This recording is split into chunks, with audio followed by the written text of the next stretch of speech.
விந்தை செய்திகள். பாகம் 122.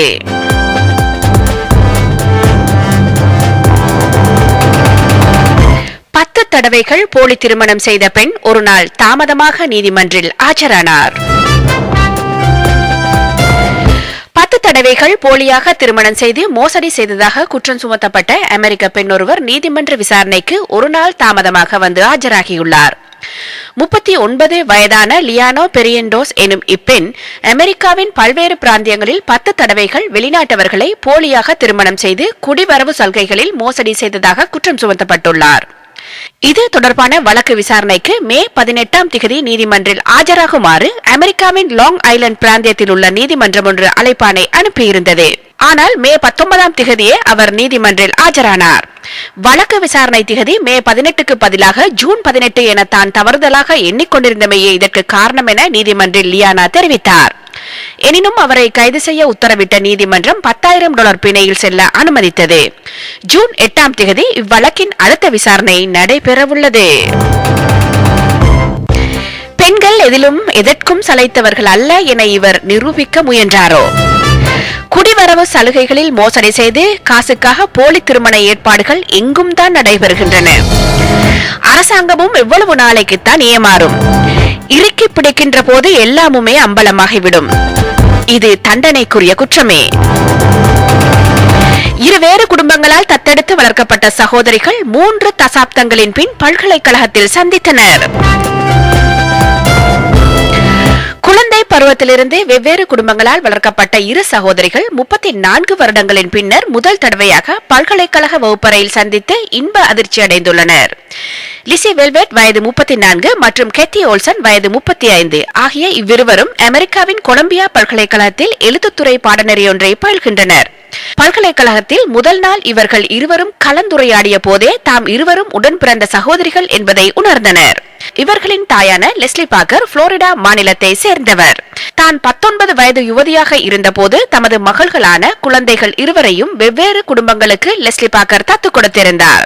லிசி வெல்வெட், கெத்தி ஓல்சன் இருவருக்கும் தமது பின்னணி தெரிந்திருந்த போதிலும் கடந்த 34 வருடங்களில் இவர்களுக்கு இடையில் தொடர்பு இருக்கவில்லை.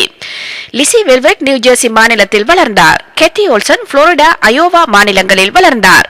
இந்நிலையில் கொலம்பியா பல்கலைக்கழகத்தில் இணைந்து முதல் நாள் வகுப்பு முடிந்தவுடன் லெஸ்லியும் கெத்தியும் சக மாணவிகளாக கலந்துரையாடினர்.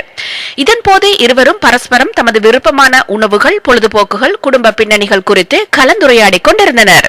அவ்வேளையில் நியூஜெர்சியைச் சேர்ந்த லிசி வெல்வெட்டுக்கு தனது இளைய சகோதரி குறித்து தெரிந்திருக்கலாம் என கெத்தி ஓல்சன் எண்ணினார். தனது சகோதரி பற்றி விவரமாக கூறி அவரை தெரியுமா என கெத்தி கேட்டாராம்.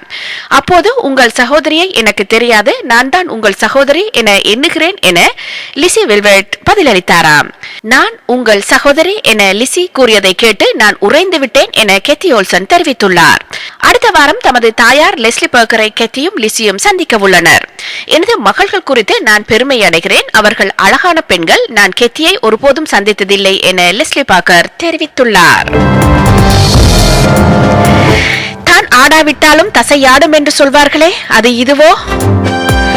உணர்வுகள் ஒன்றான நிலையில் சகோதரிகள் ஒருவரை ஒருவர் அடையாளம் காண்கின்றனர். உண்மையில் மகிழ்ச்சிகரமான ஒரு தருணமாக இது இருந்திருக்கும். தத்து கொடுத்துவிட்டு மகள்கள் குறித்து தாய் எதற்கு மகிழ்ச்சி அடைகிறார் என்பதுதான் தெரியவில்லை. சொந்த பாவனைக்காக 1000 முட்டைகளை திருடி வைத்திருந்த நபர். சீனாவை சேர்ந்த நபர் ஒருவர் தான் உட்கொள்வதற்காக 1000க்கும் அதிகமான கோழி முட்டைகளை திருடி குளிர்சாதன பெட்டியில் வைத்திருந்ததை அந்நாட்டு போலீசார் கண்டுபிடித்துள்ளனர். 47 வயதான கு எனும் இந்நபர் சீனாவின் பின்கு நகரில் உள்ள தொழிற்சாலை ஒன்றில் பாதுகாப்பு ஊழியராக கடமையாற்றி வந்தார். அத்தொழிற்சாலையிலிருந்தே மேற்படி முட்டைகளையும் அவர் திருடியதாக தெரிவிக்கப்படுகிறது. 1000க்கும் அதிகமான முட்டைகளை அவர் தனது வீட்டில் உள்ள குளிர்சாதன பெட்டியில் வைத்திருந்தார். தனது சொந்த பாவனைக்காக இம்முட்டைகளை தான் திருடியதாக அவர் கூறியதை கேட்டு பலரும் திகைப்படைந்தனர். இம்முட்டைகள் ஒவ்வொன்றையும் எப்போது உட்கொள்வது என்பதை தெரிவு செய்து ஒவ்வொரு முட்டையிலும் அவர் திகதிகளையும் எழுதியிருந்தமை குறிப்பிடத்தக்கது. முட்டைகளை தவிர இறைச்சி, சவர்க்காரம், டிஷ்யூ பெட்டிகள் உட்பட பல பொருட்களை திருடியமை விசாரணையின் பின் தெரிய வந்துள்ளமை குறிப்பிடத்தக்கது. எத்தனை தடவை நான் திருடினேன் என்பதை கணக்கிட என்னால் முடியாது. எனது வீட்டில் உள்ள எல்லா பொருட்களும் திருடப்பட்டவைதான் என அந்நபர் கூறியுள்ளார். பொருட்களை திருடியவர் தமது பாதுகாப்பு ஊழியர் தான் என அறிந்து தாம் பெரும் அதிர்ச்சி அடைந்ததாக மேற்படி தொழிற்சாலையின் பேச்சாளர் ஒருவர் கூறியுள்ளார். அடடா, வேலையே பயிரை மேய்ந்த கதை போலல்லவா இது இருக்கிறது. பாதுகாப்புக்கு என்று விட்டால் இப்படி பண்ணுவதா? ஒருவேளை இவர் மனநலம் பாதிக்கப்பட்டவராக கூட இருக்கலாம். 1000 முட்டையை உண்பதற்கு என்று திருடி இருக்கிறார். இவைகள் காலாவதியாகும் முன்னர் இவரால் இத்தனையும் உண்டு முடிக்க முடியுமா என்கிறதும் கேள்விக்குறிதான். வீட்டிலுள்ள எல்லா பொருட்களும் திருடப்பட்டவைதான் என்கிறார். எத்தனை தடவை திருடினேன் என்கிறதை கணக்கில் சொல்ல முடியாது என்கிறார். இவரை திருடன் என்கிறதா, நோயாளிகளின் வரிசையில் வைப்பதா என்பதை நீங்களே சொல்லுங்கள். உலகின் புதிய நாடாக என்க்ளவா பிரகடனம். உலகின் மிக புதிய நாடாக என்க்ளவா எனும் நாடு குரோஷியா, ஸ்லோவேனியா ஆகிய நாடுகளுக்கு இடையில் ஸ்தாபிக்கப்பட்டுள்ளது. மொத்தமாக 93 சதுர மீட்டர் பரப்பளவு கொண்ட இந்த நாடு உலகின் மிகச்சிறிய நாடாகவும் உள்ளது. ஆனால் இதற்கு உடனடியாக சர்வதேச அங்கீகாரம் கிடைக்கக்கூடிய சாத்தியம் இல்லை என தெரிவிக்கப்படுகிறது. குரோஷியா, ஸ்லோவேனியா ஆகிய இரு நாடுகளாலும் உரிமை கோரப்படாத மிகச்சிறிய பிரதேசமே என்க்ளவா எனும் பெயரில் புதிய நாடாக சிலரால் பிரகடனப்படுத்தப்பட்டுள்ளது. இதில் தற்போது மனிதர்கள் யாரும் வசிக்கவில்லை. இந்த நாட்டின் கௌரவ குடியுரிமை பெறுவதற்கு சுமார் 5000 பேர் விண்ணப்பித்துள்ளாராம். இதேபோல் குரோஷியாவுக்கும் செர்பியாவுக்கும் இடையில் இரு நாடுகளாலும் உரிமை கோரப்படாமல் இருந்த 7 சதுர கிலோமீட்டர் பரப்பளவு கொண்ட பிரதேசம் ஒன்றை குரோஷியாவைச் சேர்ந்த விட் ஜெட்லிகா என்பவர் லிபலாண்ட் எனும் பெயரில் கடந்த மாதம் புதிய நாடாக பிரகடனப்படுத்தியிருந்தார். அதன்பின் லிபலாண்ட் பிரதேசத்துக்கு நுழைவதற்கான பாதைகளை இரு நாடுகளும் மூடியதுடன் விட் ஜெலிகாவும் குரோஷியா அதிகாரிகளால் கைது செய்யப்பட்டு விடுவிக்கப்பட்டார். இந்நிலையிலேயே அதைவிட மிகச்சிறிய பரப்பளவு கொண்ட பிரதேசம் என்க்ளவா எனும் புதிய நாடாக பிரகடனப்படுத்தப்பட்டுள்ளது. குரோஷிய தலைநகர் ஜெக்ராபில் இருந்து 50 கிலோமீட்டர் மேற்கில் ஸ்லோவேனிய நகரமான மெட்லிகாவுக்கு அருகில் என்க்ளவா அமைந்துள்ளது. ஒவ்வொருவரும் தமது தோலின் நிறம், மதம், தேசிய பாரபட்சமின்றி தமது கருத்துக்களை வெளிப்படுத்தவும், இலவசமாக கல்வி கற்கவும், வரி குறித்த கவலையின்றி பணம் சம்பாதிக்கவும் சாத்தியமான இடம் ஒன்றை உருவாக்குவதே என்க்ளவா ஸ்தாபிக்கப்பட்டதன் நோக்கம் என அதன் ஸ்தாபகர்களில் ஒருவரான பியோட்டா வவ்ரின்கேவிக்ஸ் தெரிவித்துள்ளார்.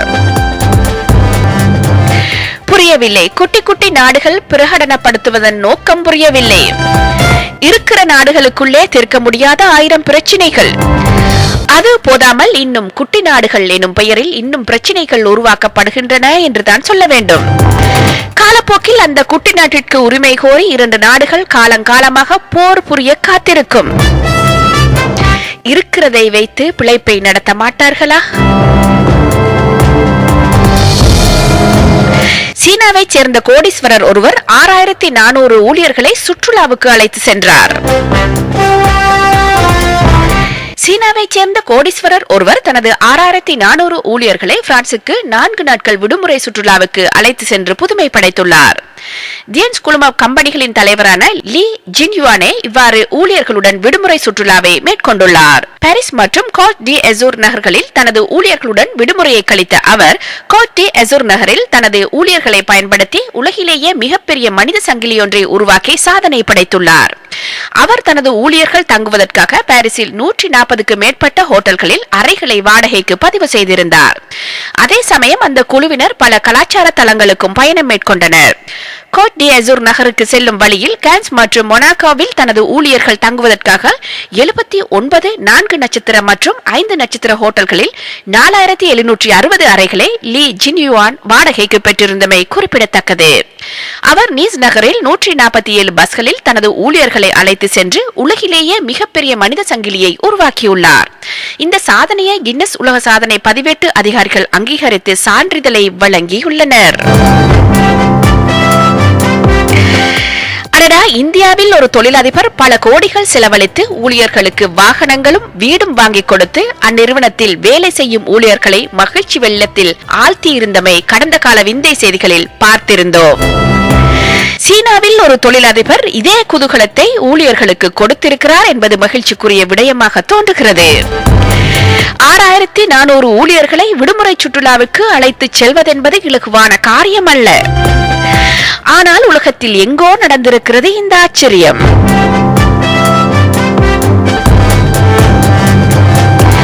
பிரசவத்தின் போது தூங்கிய பெண்மணி வலியை உணர முடியாத அதிசய பிறவி. பிரேசில் நாட்டை சேர்ந்த மெரிசா டே தொலதோ என்ற பெண்மணிக்கு ஏற்பட்ட அபூர்வமான மரபணு மாற்றம் காரணமாக இவரின் உடலின் வலி மூளையால் உணரப்படுவதே இல்லை. மெரிசா டே தொலதோ இவருக்கு வயது 27. பிறந்த போதே அனல்ஜீசியா என்கின்ற மரபணு மாற்ற நோயுடன் பிறந்துள்ளார். உலகளவில் வலியை உணர முடியாத இந்த நோயுடன் பிறந்த சுமார் 50 பேரில் இவரும் ஒருவர் என்பது குறிப்பிடத்தக்கது. ஒரு கால் விரலை பறிகொடுத்துள்ள மெரிசா மயக்க மருந்து எதையும் எடுத்துக்கொள்ளாமல் 3 குழந்தைகளை பெற்றுள்ளார். அதிலும் தனது 2வது குழந்தையை பெறுவதற்கான பிரசவத்தின் மத்தியில் அவர் தூங்கிவிட்டார். அவர் ஒரு நாளும் வலி என்றால் என்ன என்பதை இதுவரை உணர்ந்ததே இல்லை. இது பற்றி மெரிசா கூறுகையில், சிறுவயதில் ஒரு முறை நான் கீழே விழுந்து தலையில் பலத்த காயம் ஏற்பட்டது. அடுத்த முறை என்னுடைய முதுகில் வெட்டுக்காயம் ஏற்பட்டது. ஆனால் இந்த 2 சம்பவத்தின் போதும் நான் அளவே இல்லை. என் அம்மாவும் என்னை மருத்துவரிடம் அழைத்து செல்லவில்லை. பின்னர் 7 வயதில் கணுக்காலை உடைத்துக் கொண்ட போதுதான் என்னால் வலியை உணர முடியாது என்பதை மருத்துவர் கவனித்தனர். என் கணுக்கால் மோசமாக வீங்கியிருந்த போதும் நான் வழக்கம் போல நாள் முழுக்க நடந்து கொண்டிருந்தேன் என்று தெரிவித்துள்ளார். இந்த மரபணு மாற்றம் எதனால் ஏற்படுகிறது என்பது மருத்துவ விஞ்ஞானிகளுக்கு இதுவரை புரியவில்லை என்பதால் இதனை குணப்படுத்த எந்த மருத்துவமும் இதுவரை கண்டுபிடிக்கப்படவில்லை. பனிக்காலத்தில் ஒரு நாள் இவர் கதகதப்பாக மர அடுப்புக்கு பக்கத்தில் அமர்ந்து குளிர் காய்ந்த போது அவரது முதுகில் கொப்பளம் எழும் அளவுக்கு தீக்காயங்கள் ஏற்படுவதை அவர் உணராமலே இருந்துள்ளார். இது பற்றி அவர் மேலும் கூறுகையில், என்னால் வெயிலின் வெக்கையை உணர முடியும், ஆனால் நெருப்பின் சூட்டையோ சுடுதண்ணீரின் கொதிப்பையோ உணர முடியாது. மருத்துவர்கள் என் மூளை ஆபத்தை எச்சரிக்கும் சமிச்சைகளை அனுப்ப மறுக்கிறது என்று கூறுகின்றார்கள். என்னுடைய காலிலிருந்து ஒரு நரம்பை கூட எடுத்து அவர்கள் பரிசோதனை செய்தனர். ஆனாலும் ஒரு பயனும் இல்லை என்று தெரிவித்துள்ளார். மெரிசாவின் சகோதரர் ரெனால்டாவுக்கும் இதே பிரச்சனை இருக்கிறது. ஆனால் இவர்களின் மற்ற 2 உடன் பிறந்தவர்களுக்கு இந்த பிரச்சனை இல்லை. அவர்களால் வலியை உணர முடிகிறது. இந்த நிலைமை மரபணுக்கள் வழியாக பெற்றோரிடம் இருந்து பிள்ளைகளுக்கு வருகிறது என்றாலும் மெரிசாவின் 3 குழந்தைகளுக்கும் இந்த பிரச்சனை இல்லை. மெரிசாவை திருமணம் செய்து கொண்ட பிறகே இந்த பிரச்சனை குறித்து தனக்கு தெரிய வந்ததாக மெரிசாவின் கணவர் கிவானில்டோ அபெரசிடோ டி தொலதோ தெரிவித்துள்ளார். அவர் இது பற்றி கூறுகையில், திருமணம் முடித்து நாங்கள் எல்லோரும் வீட்டுக்கு திரும்பிய போது மெரிசா சமைக்க துவங்கினார். அப்போது அடுப்பில் இருந்த பாத்திரத்தை இறக்கும் நேரம் வந்த நிலையில் துணி எதுவும் கிடைக்கவில்லை. இதையடுத்து அவர் சிறிதும் கவலைப்படாமல் கொதித்துக் கொண்டிருந்த வாணலியை வெறும் கைகளால் இறக்கி வைத்தார். அப்போதுதான் அவருக்கு இந்த பிரச்சனை இருப்பது எனக்கு தெரியும் என்று தெரிவித்துள்ளார். மேலும் இந்த வினோத நோயினால் பாதிக்கப்பட்டுள்ள மெரிசா, நான் வலியை உணர விரும்புகிறேன் என்று தெரிவித்துள்ளார். அடடா, இருக்கிறவர்கள் இல்லாததுக்கு ஆசைப்படுவதும் இல்லாதவர்கள் இருக்கின்றதுக்கு ஆசைப்படுவதும் தான் உலக நியதி. பல நேரங்களில் வலி நோவு இல்லாமல் இருந்தால் நன்றாக இருக்குமே என்று நாமும் நினைப்பதுண்டு. ஆனால் அந்த பிரச்சனை இல்லாமலே பலர் உயிர் வாழ்கிறார்கள் என்பது ஆச்சரியத்தை கொடுக்கிறது. உடல் இயக்கத்தில் ஒரு சின்ன சமிச்சை மூளைக்கு தகவலை கொடுக்காவிட்டால் இப்படியான ஆச்சரியங்களும் நடக்கலாம் என்பது இன்னும் வியப்பை கொடுக்கிறது.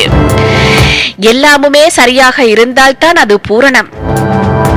ஒன்று தன்னிலை விட்டு நகர்ந்தாலும் இப்படித்தான் சங்கடங்களை எதிர்நோக்க வேண்டிய நிர்பந்தம் வந்துவிடும். எல்லா புகழும் இறைவனுக்கே. இந்த செய்தியோடு சமகால விந்தை செய்திகள் நிறைவை காண்கின்றன. மீண்டும் அடுத்த வாரத்தில் விந்தை செய்திகளோடு சந்திப்போம்.